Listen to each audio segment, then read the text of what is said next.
Akan datang hari mulut dikunci, kata tak ada lagi. Akan tiba masa tak ada suara dari mulut kita. Berkata tangan kita tentang apa yang dilakukannya. Berkata kaki kita kemana saja dia melangkahnya.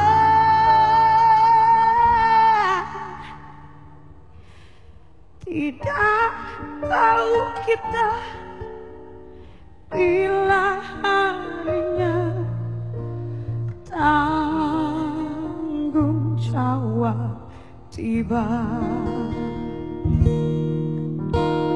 Rabbana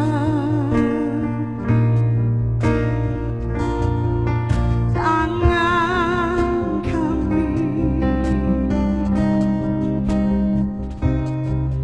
kaki kami, mulut kami, mata hati kami.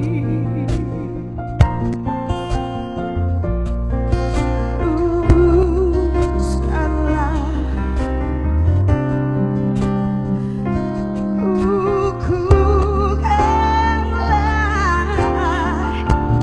di jalan cahaya sempurna.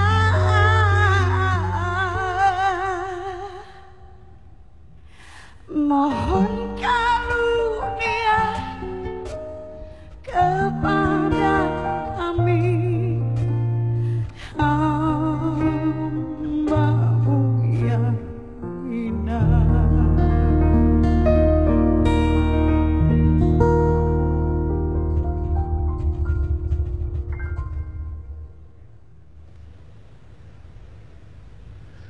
Assalamualaikum warahmatullahi wabarakatuh. Pemirsa, apa kabar Anda di pagi hari ini? Kembali saya menjumpai Anda dalam radio show Sahur TV One di edisi Kamis tanggal 26 Juli tahun 2012. Allah Subhanahu wa taala berfirman di dalam Al-Qur'an surat Yasin, A'udzubillahi minasyaitonirrajim. Al-yawma nahtimu ala afwahihim wa tukallimuna aydihim wa tashhadu arjuluhum bima kanu yaksibun. Pada hari ini aku mengunci mulut-mulut kalian, kujadikan tangan kamu berbicara dan kakimu kujadikan menjadi saksi terhadap apa yang kamu lakukan di muka bumi. Itulah rangkaian kata-kata, rangkaian firman kalimat-kalimat suci yang akan kita uraikan, kita untaikan dalam perbincangan kita dan tema yang kita angkat dalam judul perbincangan khusus pada kesempatan pagi hari ini. Kita beri judul dengan indahnya menjaga lisan. Pemirsa, lidah memang tidak bertulang. Karena tidak bertulang, tetapi ketajaman lidah mampu menembus hati dimanapun dia bersembunyi. Relung-relung hati akan terungkap karena ketajaman lidah. Luka dan sakit dimanapun bisa kita obati. Tapi ketajaman lidah tidak akan mampu bisa mengobati dalamnya luka dengan ketajaman lidah terhadap hati. Nanti kita akan dengarkan bagaimana elaborasi materi yang sangat panjang dan pas, karena malam hari ini Radio Show TV One akan menghadirkan kembali Kiai Haji Anwar Sanusi, dan inilah yang sering kali saya katakan, kami akan menghadirkan narasumber-narasumber yang memiliki kapasitas, kapabilitas yang tidak diragukan untuk kepentingan umat. Izinkan saya temui guru kita Kiai Haji Anwar Sanusi. Assalamualaikum Akang. Waalaikumsalam warahmatullahi wabarakatuh. Senang ketemu Akang lagi. Barakallah.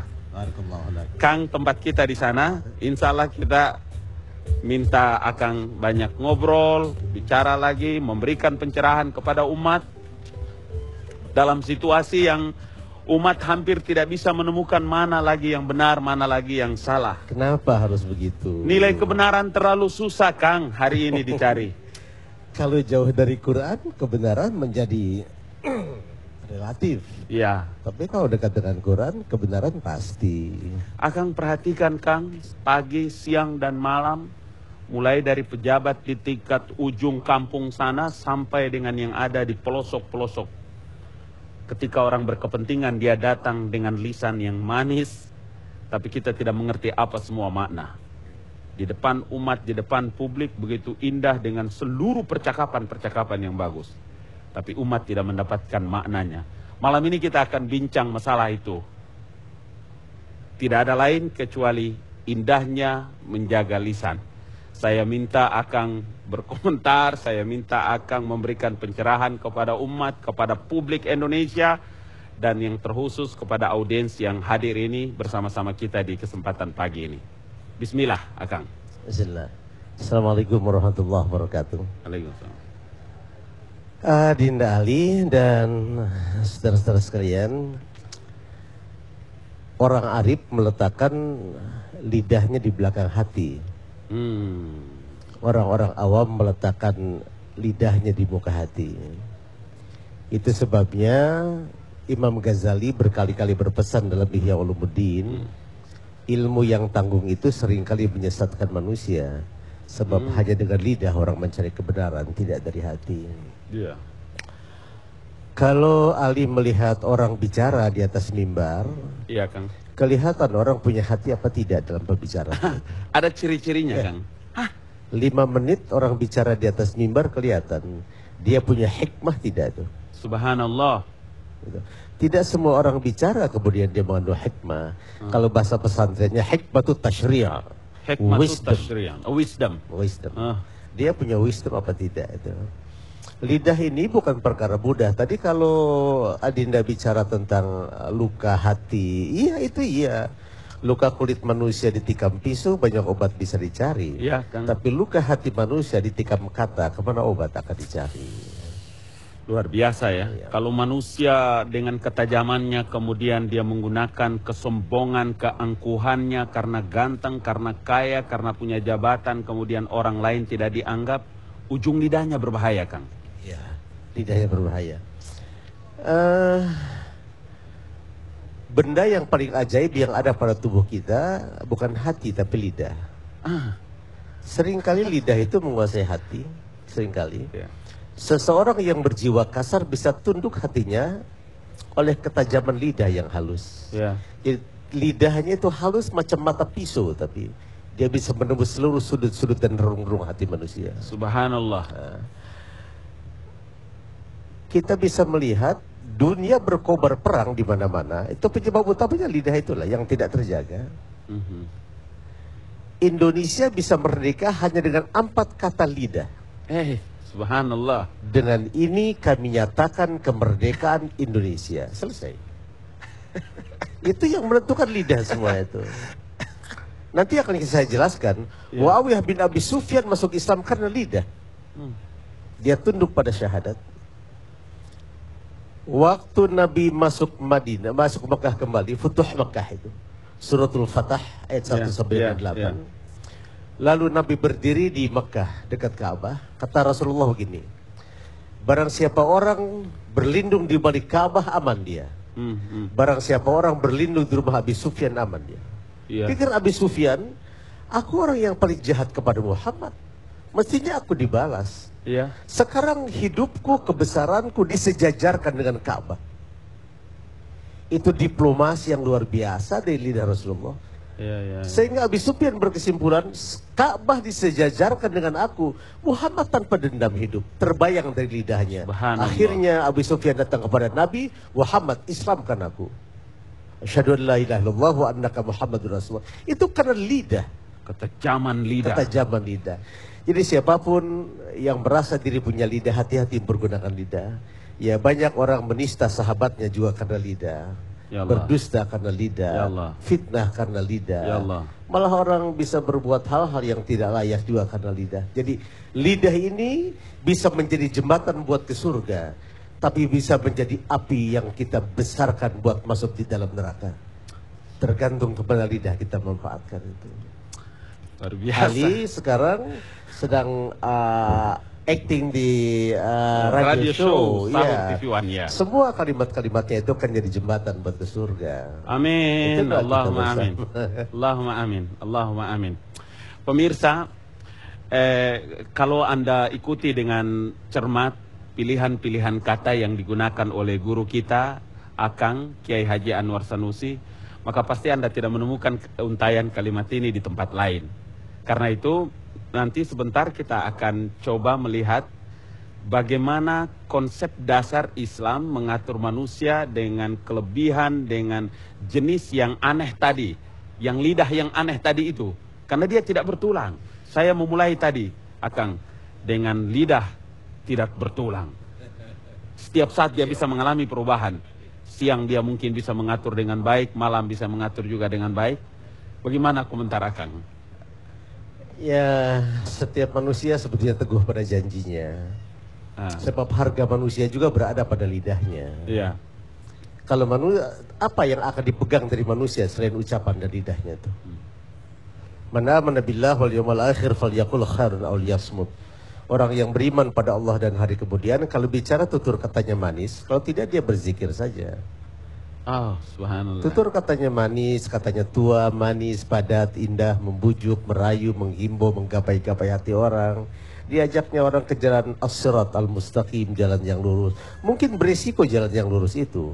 Tapi karena dia harus bertanggung jawab kepada Allah, lidah tetap dia pergunakan. Kalau guru saya Buya Hamka bilang, terbujur lalu terbelintang patah. Lidah harus ditegakkan pada kebenaran itu. Harus begitu. Ya, lidah ini pedang kita. Dia bisa menebas kesalahan orang dengan cara-cara yang santun, tapi bisa menjerumuskan orang kalau lidah kita tidak baik. Itu dalil yang saya kemukakan tadi. Tadi terpaksa saya bongkar literatur hadis tadi. Iya, iya, iya, iya. Saya harus temukan hadis-hadis itu supaya kita bisa pas bicara. Iya, iya. Apa yang tidak tumbang oleh lidah? Cleopatra yang sekasar itu oleh Napoleon juga jatuh karena lidah. Oh. Napoleon yang berkuasa begitu dahsyat, dunia dia kuasai, oleh lidah Cleopatra juga jatuh. Yang tidak jatuh siapa? Rasul yang semula begitu asyik dengan perjuangannya, bukankah dengan lidah Khadijah beliau juga jatuh? Subhanallah. Sehingga Rasul berkesimpulan, ini wanita yang bisa aku ajak buat berjuang jadi pendampingku. Semua lidah itu yang menentukan. Ya, ya, ya, ya, ya. Kalau akan ngomong seperti begini, kemudian ada orang yang sempat memantau siaran kita, maka hanya satu pertanyaan. Bolehkah di bulan Ramadan ini orang mengasah dan menjaga dan belajar agar ketajaman lidah itu menjadi sesuatu yang bermakna ke jalan yang hak dan benar? Iya. Puasa yang dimaksud itu bukan puasa hanya jasmani. Kalau puasa jasmani saja, Adinda, itu yang dijaga cuma dua, sejengkal di atas pusat dan sejengkal di bawah pusat.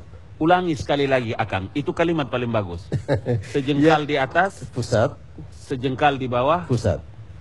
Kalau puasanya puasa fisik. Tapi kalau puasanya puasa ruh, puasa rohani, lidah ini harus terjaga.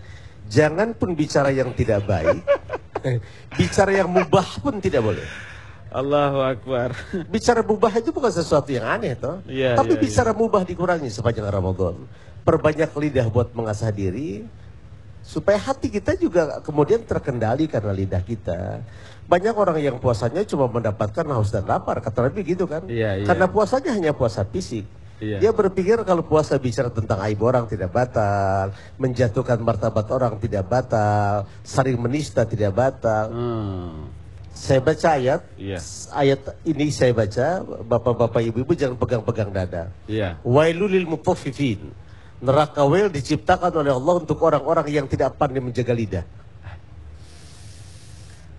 Bukan hanya untuk orang yang lalai salatnya, Orang yang tidak pandai menjaga lidah, dia juga termasuk calon-calon penghuni neraka wel. Akang tahan penjelasan lanjutannya. Saya pun sebetulnya kalau Akang lanjutkan sedikit lagi, saya kehabisan kata-kata. Itu yang saya takutkan. Pemirsa, semakin menarik dan indah kita dengar untayan dan pilihan kata yang dikemukakan oleh guru kita, Pak Kiai Haji Anwar Sanusi. Tapi saya harus mengatakan kepada Anda, tetaplah di jalur utama ini, Radio Show Sahur TV One. Kami pentaskan langsung dari festival, Plaza Festival Kuningan, Jakarta Selatan. Dan jangan kemana-mana, setelah yang satu ini saya akan kembali di tempat ini dengan seksama.